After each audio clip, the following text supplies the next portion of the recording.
منیب صاحب، جس طرح سے بگیڑی صاحب نے بات کی ہے کہ حماس کو بھی اس کو ایکسیپٹ کر لینا چاہیے، اور آج جو بات کر رہے تھے جب صدر ٹرمپ، تو انہوں نے کہا کہ تمام یرغمالیوں کی رہائی ہوگی اور حماس کو ڈسمینٹل کیا جائے گا،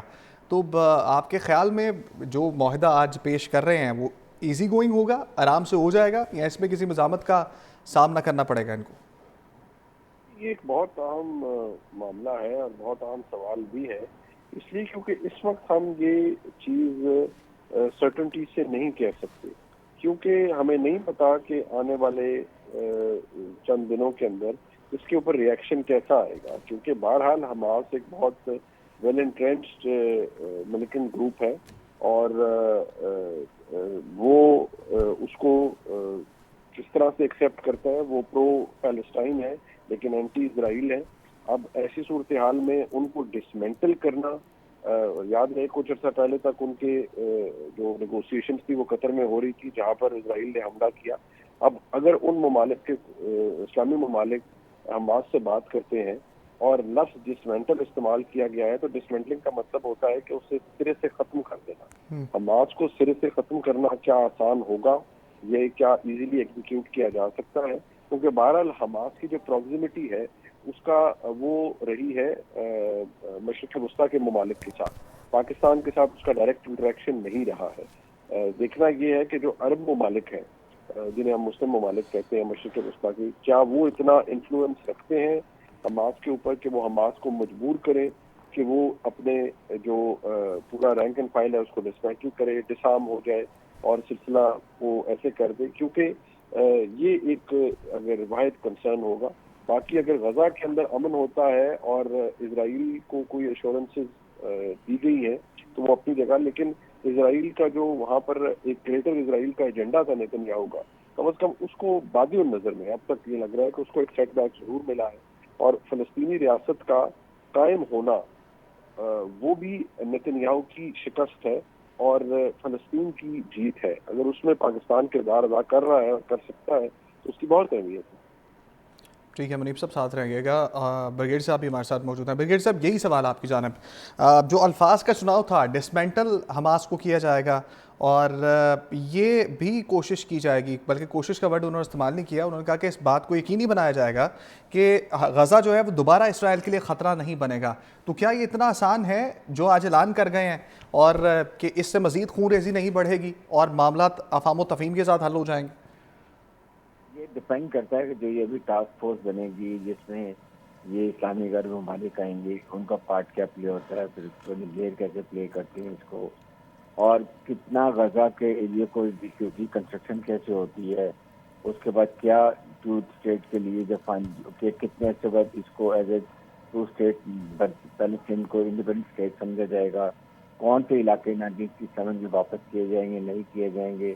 جو پاکستان کا سعودی عرب کے سارے ممالک کا یہی چانس ہے، اس سے دیکھنا پڑے گا۔ تو یہ it's not that easy task, because Hamas کو سیٹسفائی کرنے کے لیے یا تو پیلسٹین اسٹیٹ بنائی جائے، یا اس کے بعد جو ہے جو بھی یہ ابھی ٹاسک فورس آتی ہے وہ جب منتر ہو جائے گی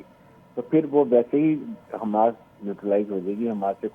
یہ انڈرسٹینڈنگ ہو جائے گی کہ they will not be interfering in any affair, they will not carry their arms, اور وہ اپنا جو روزمرہ کے کام ہے اس میں پھر کریں گے، لیکن اس سے لڑائی جھگڑے میں ان کا کوئی کام نہیں ہوگا، جبکہ پورے غزہ کے اندر وہاں پر اسلامک عرب ممالک کی فورس ہوں گے مانیٹر کرنے کے لیے، چیک کرنے کے لیے، اس لیے اتنا زیادہ اس وقت فرق نہیں پڑے گا۔ یہ زیادہ میٹر ہے، اور اس کے ساتھ قیدی بھی یہ ہونے چاہیے کہ پیلسٹین قیدی کے ساتھ ہی جو ہی 72 میں اسرائیلی قیدی چھوڑتے ہیں نا، پیلسٹین بیچارے جو پکڑے ہیں ان کو بھی واپس ضرور کر دینا چاہیے۔ اور یہ کب رکے گا؟ بات ہے کہ کم از کم آج سے اسرائیل کو کم از کم جو اٹراسٹیز ہیں، بلڈنگ اسٹرکچر تباہ کر رہے ہیں، ان کو بمبارڈمنٹ کر رہے ہیں، کھانا پینا بند کو وہ تو کھولنا چاہیے، کم از کم گڈ ول جیسے یہ اسٹارٹ ہو جانا چاہیے، تاکہ اس اور انڈرسٹینڈنگ میں بہتر جلدی اضافہ ہوگا۔ ٹھیک ہے، برگیڈ صاحب ساتھ ہی رہے گا۔ منیب صاحب، کتنا آسان ہے کہ دوبارہ طاقت کے زور کے بغیر جو ہے وہ یہ معاہدہ جو ہے وہ کروا لیا جائے؟ کیونکہ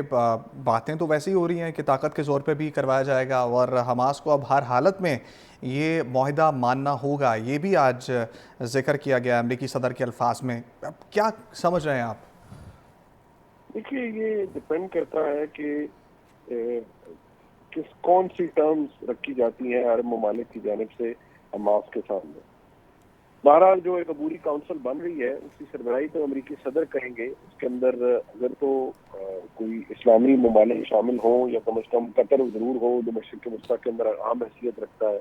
اور اگر وہ چاہتے ہیں کہ ابراہیم اکارڈز اپنی جگہ موجود رہیں تو پھر اس کے اندر ان کو تمام اسٹیک ہولڈرز کو ساتھ لینا پڑے گا اور مسلم ممالک کو بھی شامل کرنا چاہیے اس کے اندر. اور یاد رہے کہ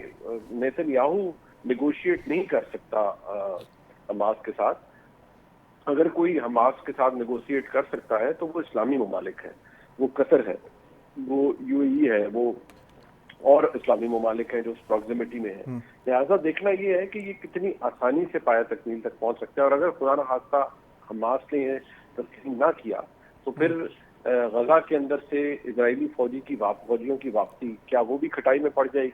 کیونکہ اس معاہدے کی ایگزیکیوشن یا اس کا مکمل فائدہ تو تبھی ہے کہ غزہ سے جو قابض اسرائیلی فوجی ہیں وہ وہاں سے نکلیں تاکہ غزہ کی وہاں کی ریکنسٹرکشن دوبارہ شروع ہو. ایک جو عبوری کونسل ہے وہ اگر اپنا کام شروع کرے گی تو اس میں امریکہ کو بہت سے بلینز آف ڈالرز انویسٹ کرنے پڑیں گے ان تمام انفراسٹرکچر کو ریکنسٹرکٹ کرنے کے لیے جو اسرائیل کی ظالمانہ بمباری کے بعد وہاں پر ہوا. لہٰذا بہت کچھ دیکھنے کی اس وقت ضرورت ہے, لیکن پاکستان کے کردار کو سراہا ہے امریکہ نے. پاکستان نے, میں دوبارہ کہوں گا, ایک امن معاہدے کے اندر اہم کردار ادا کیا ہے, اور پاکستان اتنا انفلوئنس رکھتا ہے کہ وہ جو سعودی عرب, قطر, یو اے ای کے ممالک کو کنونس کر سکے کہ وہ حماس سے بات کریں اور ایک بہتر ٹرمز کے اوپر ان سے نیگوشیٹ کر سکیں. منیب صاحب, جسٹ فار انڈرسٹینڈنگ, کیا یہ وہی کریشن ہونے جا رہی ہے جو کہ افغانستان میں معاملہ ہوا تھا؟ دیکھیے نہیں, میں نہیں سمجھتا. وہاں پر تو دیکھیے ایک امریکی فوجیں قابض تھیں اور وہاں پر تو انویژن ہوئی تھی باقاعدہ طور پر, اور وہاں پر وہ گئے تھے ان پرسوٹ آف ٹیررسٹ کے جی کہ جی وہاں پر طالبان ہیں اور وہ دہشت گرد ہیں, ہم انہیں مارنے گئے. وہ کہ حماس کے خلاف اسرائیل کا اسٹیک بھی لیا ہے, لیکن افغانستان کے اوپر پاکستان جو امریکہ ہے اس نے کوئی اس کو اپنے ساتھ جوڑنا نہیں تھا, کوئی گریٹر امریکہ نہیں بنانا تھا, نہ ہی اس کی پروگزیمیٹی ہے افغانستان کی امریکہ کے ساتھ. لیکن یہاں پر تو جو اسرائیل کا یا نیتن یاہو کا پلان تھا وہ تھا گریٹر اسرائیل, یعنی ہم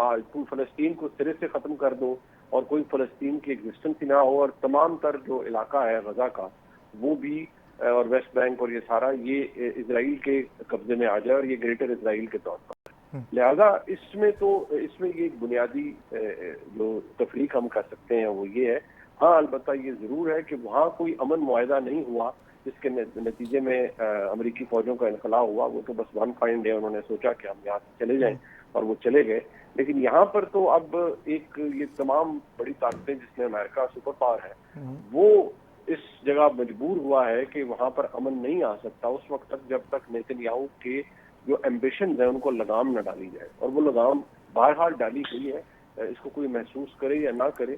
لیکن نیتن یاہو کے پلان کو تو بہت بڑا سیٹ بیک ہوا.